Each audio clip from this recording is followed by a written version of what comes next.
or that is actually based on the very uncertain possibility. We don't violate nation's sovereignty. That's why we let the nation to set the nuclear plants. Even if that nuclear plant can reveal certain harm, we let the nation to decide whether they're going to set the nuclear plants in that nation or not. We think that is very uncertain manner to decide whether in 100 years or 200 years there may be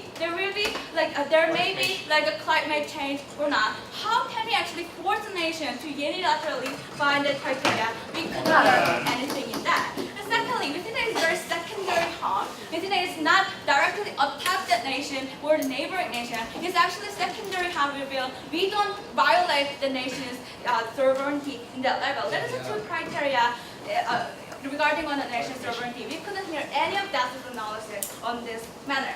And so then why this actually nation sovereignty manner, Mr. or Madam Speaker? First, we think that environment or the natural resources is firstly owned by the nation. We think that there's actually nation have ownership of use, how to effectively use their resources, how to prioritize the way to develop the nation is dependent on that nation. But secondly, the prioritized way to develop their economy or develop their growth is actually can only be decided by the nation. Why? Because the nation only know what is the urgent problem.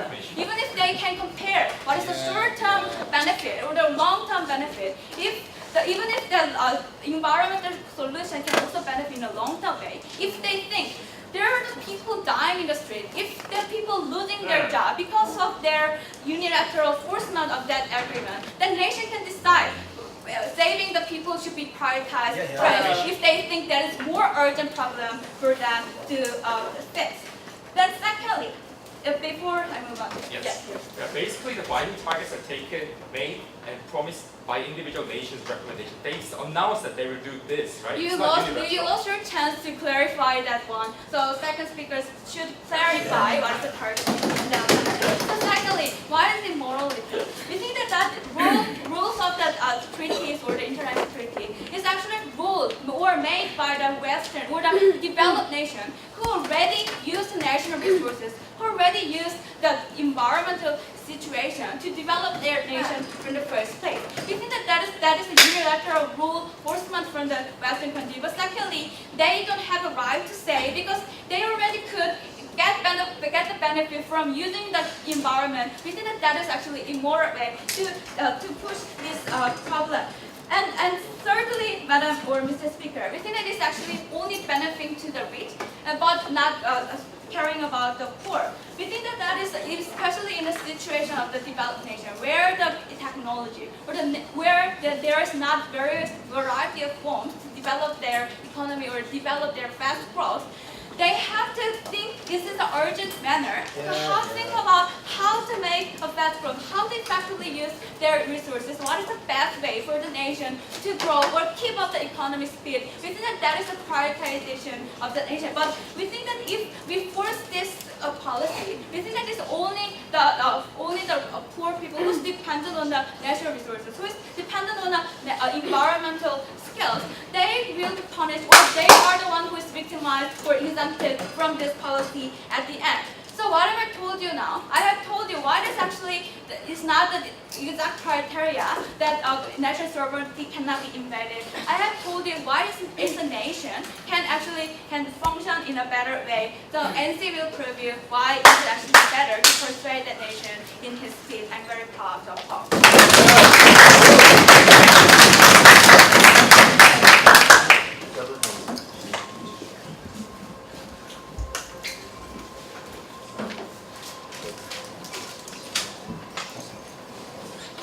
I thank the Leader of Opposition and may now invite the Deputy Prime Minister to take the floor and continue.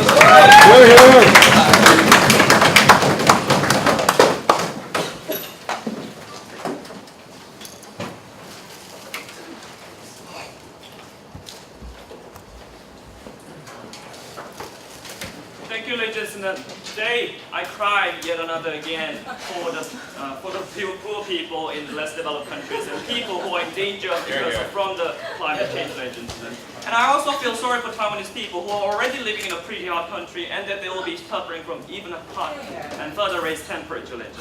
But today, what we are trying to do with our policy is that we are actually trying to reduce the harm that is caused and that nations are not taking any action to solve these issues that are imminent and that are causing danger, that are causing threat to our society, ladies and gentlemen. Firstly, what is the harm? They've been quick questioning how can we actually do this? Nations are actually domestically seldomly doing so. But ladies and gentlemen, what we are trying to do is that because of all their talks and all non-actions that are taken, we are trying to make the nations to take certain actions with promises, with certain obligations, to take actions to solve issues, ladies and gentlemen. And first of all, today I'm going to my rebuttals. They've been questioning us with the national sovereignty. Yes, we do recognize national sovereignty is important. So what we try to do, what we have done is, they are setting, individual nations are setting their own targets with ratification. So not only that the poor nations will just have blaming richer nations, not giving any support, but now with the rationale that they are actually engaged in the good for the international society in solving climate change, they do need certain kind of support because they are actually taking actions to solve and benefit the whole world, ladies and gentlemen. And not only is the poor conditions are just, discriminated, but there are annexes that will be applied differently to different nations, and these nations again and again seldomly will do so, ladies and gentlemen. So that there was no problem, and the reason for the cooperation and ratification, third thing is because the cooperation, global climate change is a global issue, not on like each single nation or in certain regions, but it's actually affecting the whole globe itself. So what we need is a cooperation that can be, or even precedents that could be set by the standardization or ratification of certain actions, ladies and gentlemen. And before I go on, closing please. So in this proposal, you're just forcing such kind of nation or company to do such kind of things. However, we propose it, so making the voluntary incentive for such kind of nation is important. Don't you think so?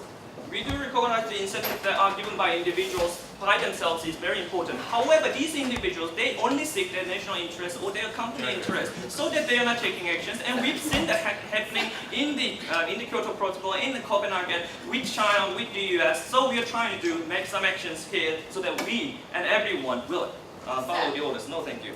And then Patrick has clearly mentioned the legitimacy of failures in the policies that are already caused, however not one nation taking action, and rectification importance with the mechanism that we clearly said, so the other nations will copy, learn, and even benchmark, and then further develop the standards that were made, so the other nations can actively participate with feeling of obligation, and also with the feeling of that they can actually do something for the change and betterment of the world, ladies and gentlemen. Then let's go on to my case of today's debate. And before I go on, yes sir. I think like you are proposing a step, because if individual state having their own standard, there is a competition with charges, right? Nobody is going to say I'm going to 50% decrease my nitrogen oxide because this is a problem of competitiveness. Thank you, sir. And if you listen to my speech now on, you will see why the nations will be obligated and why other nations who are not actually taking these kind of climate change issues to be solved and will be obligated to actually participate in solving this issue, ladies and gentlemen. So firstly, why do they have to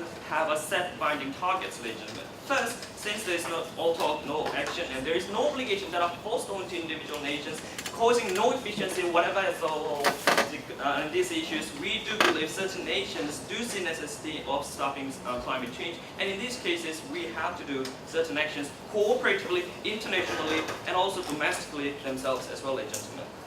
So, no harm, and then what I'm trying to prove here is that there is no harm of actually setting the binding target. First, because they are choosing themselves to actually participate, and so that they are participating actively and self-responsibly, ladies and gentlemen. And Patrick has clearly mentioned that they will be obligated, and economic issues will not matter, because once a nation takes legal action or ratificating these kind of measurements, that other nations, this will actually affect their economic policies. And when in the global society, economic policies of a nation affects other other nations around in trade relationships and in changes of whatever, ladies and gentlemen. And in these cases, the other nations that are affected because of one nation's change of economic policy will have to certainly change it as well. Because not only the nation that has changed its policy will whine about it, but actually they have now rationale to engage. They now have the rationale to actually assert that they are doing some good and that they are actually changing for the issues.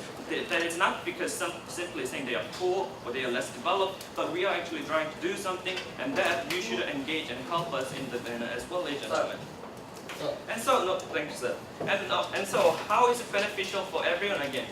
Domestically, especially, they've already created policies and they have now rationales to do so. And then they are doing so all with the mass of all nations. There will be more room for debate to go on, engagement from these individual nations, because they have taken actions and there are great imminent harms that are seen by other nations as well. So first thing is about the first part of how is a beneficial argument is that setting standards who will be affected or participate actively. Like I said before, it's setting a standard, it's setting a measures that could be used not only domestically but also by others, and so that nations will see what can be done and what measures they should follow. Because so far with all the talks, no one actually implemented anything globally with the cooperation of each other. So nations do not know what's going to happen once they do certain actions, ladies and gentlemen. So now we are actually setting an example for other nations to follow, so that they can act responsibly with now our motion passing, and also participate actively, ladies and gentlemen. So basically, the efficiency in trade of an individual nation when the policy changes with raw materials or other trading issues and applying tariffs that are higher when they are not actually implementing climate change issues, these will be solved as one nation actually actively participating, taking responsibility, showing obligations to other nations. So they will spread not only its one nation's obligation, but actually give a message, send a message to other nations. If you don't take action for the global benefit of one nation or other nations, then we'll certainly do so. And we clearly mentioned, as clearly through the opening government, we clearly mentioned there are standards of annex differentiation, so the nations will not be harmed. And even if there are annexation differences, these nations will actively self-responsibly participate, so there will be no harm. And in these reasons, we strongly support this.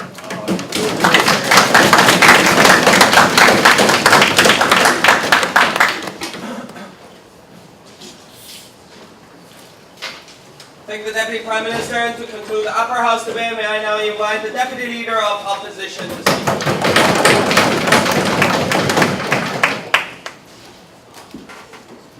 Mr. Speaker, I think this is time to wake up. I think you guys sleeping because the opening government is doing nothing. They just proposing status quo and they confuse the debate because first, because they never say we're not going to force you to do this. There wasn't any forcement mechanism. And second, speaker say, oh, there might be a force mechanism. I see so confused government. And second, speaker never have a distinct argument, which means we must first, for referendum, right? I think this is a debate about urgency and obligations of the country.